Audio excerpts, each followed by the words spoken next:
Welcome back to the Red Dice Diaries with John and Hannah. Hi.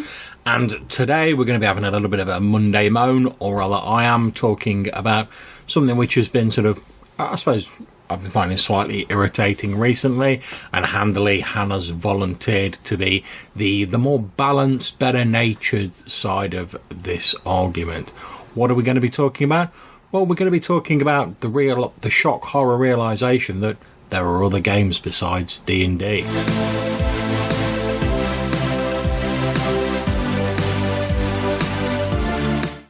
So I've noticed this a lot recently, love, when I've been sort of on Facebook and social media and stuff like that, where I've seen a lot of these posts where people, presumably like good-naturedly, are sort of saying, hey, people out there, in case you haven't realised, there's other role-playing games besides D&D.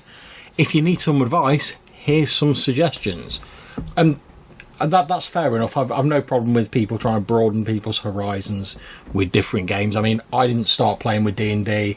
I've got a lot of games other than D&D. Granted, I play more sort of old school games now, but I'm no stranger to the fact there's other games out there, is what I'm saying. But one thing I do find slightly grating, and it's a minor niggle, but I find it slightly grating that a lot of these sort of like these posts and things that I've seen, they seem to sort of like infer or imply that people are unaware that there's games other than D&D actually out there. But darling, a lot of people are unaware that there's other games than D&D out there. A lot of people don't even know that an RPG doesn't need to be plugged in necessarily. See, now, I could understand like someone not knowing about RPGs whatsoever. You know, they might have only heard of D&D because of like Stranger Things or whatever, you know, or some other sort of recent pop culture reference. And I could understand it more if we were talking like years and years ago. Whereas I think now, because of like, if you're online, if you go onto like YouTube or Google or anything like that, and you even vaguely type in anything besides about RPGs, yet you'll get a lot of D&D, particularly 5th edition, because that's like the most sort of like well-selling version of D&D at the moment. But you'll also get a lot of other games that will come up straight away.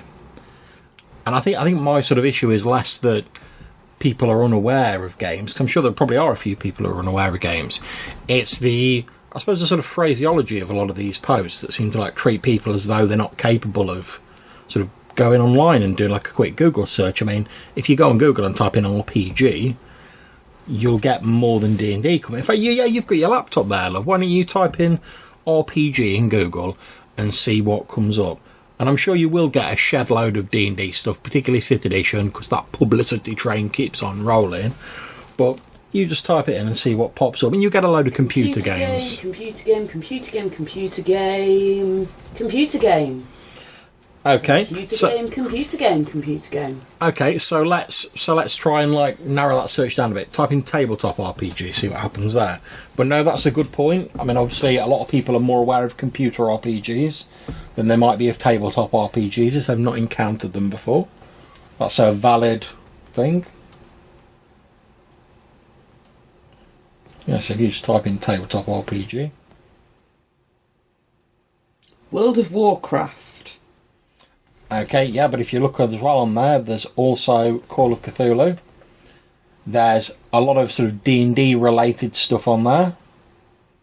But there is at least one non-D&D RPG on there. And when we say there's one non-D&D RPG on there, we're literally talking about like the 4 or 5 results that like Google puts at the top. We're not sort of delving down into it. Although I see that like Anne Summers has made a briefer appearance at the top of that. So I'm not quite sure why it's the first thing that's appeared on my particular Google search. One would have to assume that there's something else in the back of my Google that's told it that I would like the Oral Fun board game. Well, all I'm saying is like the internet's obviously been like paying attention to your search history, so that's all I can say. But yeah, if we look on there as well, we can also see there's like board games on there as well, you know, like Mahjong and stuff like that. But perhaps they do have a point. I mean, if we look at the actual tabletop RPGs on there, the vast number of them are D&D or D&D related in some way. I hate to say it, love, but I think you've maybe fallen a little bit too deep into your own bubble here. There's an awful lot of people that have never heard of roleplay games at all. I've never been to a workplace where I haven't had to explain what a roleplay game is. I've never been out with a group of friends who aren't already role players and not had someone, when the subject comes up, go, what's a roleplay game? Yeah, and perhaps you're right. I mean, it's very difficult for me to speak as someone who put myself in the mindset of someone who's not heard of role-playing games, because I've been playing role-playing games for years. So it's very difficult for me to approach it from that mindset. And it's an interesting point. Do we sometimes get a little too deeply in our own mindset and way of thinking that it becomes difficult to empathise with people who have a different way of thinking or have a different set of experiences to us? And obviously we know that, not just in RPGs, but we know that in general, that lack of empathy with people who have different situations, different lifestyles, etc., can cause issues. So I think it's something worth bringing up. But to take it back to the sort of topic we started with, as I said at the start, my sort of disagreement with this isn't so much that someone's saying, oh yeah, if you want to find some other RPGs other than D&D, here's some suggestions. Because that's great. As I said at the start, I'm all for people broadening their horizons. And if you only look at one RPG, you might miss something which is better suited to you, either as a player or a GM. Like I say, I didn't start with D&D. I didn't start with OSR games. Though that's my sort of preferred avenue of RPGs at the minute. I sort of worked my way around different games and settled on the ones I prefer at the moment, but that might change in a few months, in a few years, as I'm exposed to other games. Like I say, my disagreement is, it seems to assume that if people are interested about RPGs, they're incapable of finding out themselves. I don't know on that, having not read any of the actual posts you're talking about, because I don't really go on Facebook or I'll tell you what, you've still got your laptop there. Mm-hmm. Type in RPG again, and there was a Wikipedia page I noticed that came up at the top that said RPG. Have a quick look at that Wikipedia page. I mean, if we look down at the actual searches, we see there's a tabletop role-playing game Wikipedia page. If we scroll down on there, it gives you a brief description of what tabletop RPGs are. There's a bit about dice, yada yada yada. Bit about gameplay, giving you the basic rundown of it. So if you scroll down... The first published roleplay game, Dungeons & Dragons, most games follow this pattern.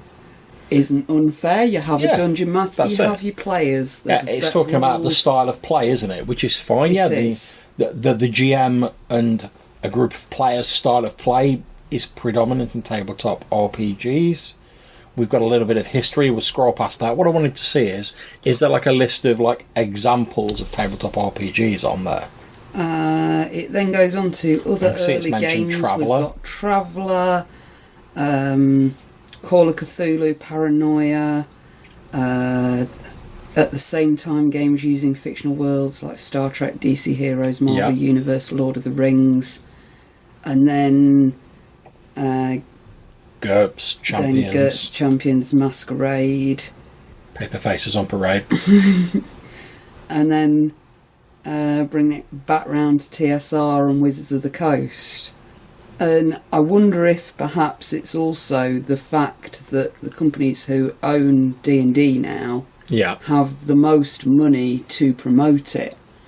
That if you look for on YouTube people playing roleplay games... Oh yeah, if you look at actual plays or anything like that, the vast majority will be 5th edition D&D. Well, straight up we get Geek and Sundry. They do nothing but D&D as far as I know. We've got Tabletop with Will Wheaton, which is obviously... they've tried to spread that out, but their mainstay was D&D for a long time. I haven't really watched much of either of them. I know there's Critical Role as well, although there's so much Tabletop and Geek and Sundry that no Critical Roles come up here. Yeah. But all of them focus on D&D, presumably because they're getting a little bit of money from it.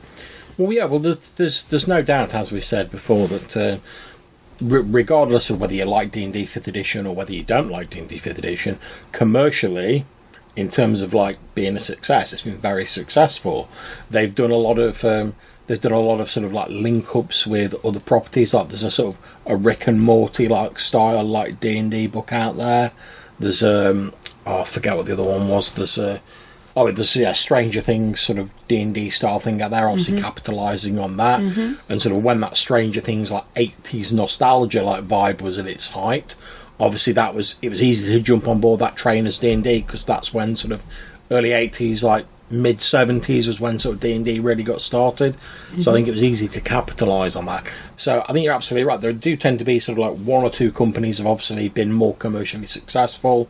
They've got a bit more money to throw behind their products, to advertise it, to sort of put it out there.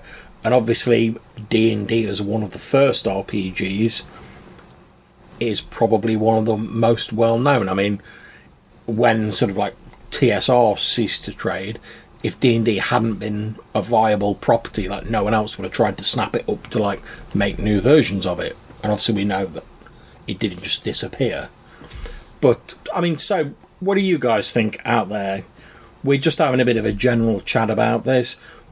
Do you think that it's a little bit patronising, these sort of, hey, if you didn't know there's other games out there articles, or do you think they serve a useful purpose? After speaking to Hannah, I'm a little bit torn on the topic. I think, yeah, it's definitely useful to give people more options so they can find what they like, what their particular flavour is in terms of tabletop RPGs.